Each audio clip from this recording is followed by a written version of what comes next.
Pa evo, krećemo, da kažem, sa ozbiljnim radom. Ovo je bio neki uvod od nekih 5 dana u Beogradu, gde smo se polako prikupljali i okupili.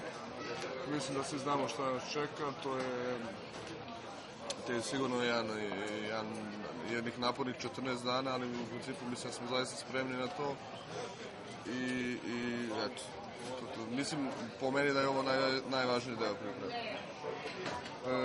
Toliko dugo smo zajedno da je atmosfera sjajna i mislim da bit će tu i šale i svega, tako da mislim da u svakom slučaju nam dosadno neće biti.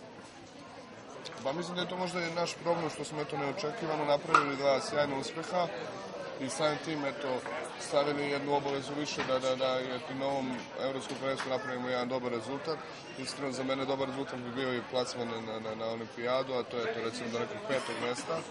Ali vidjet ću, mislim da je još rano govoriti o plasmanu, ali u svakom slučaju trebali bi da se što bolje spremimo za razmišljanje o igri i protivnicima.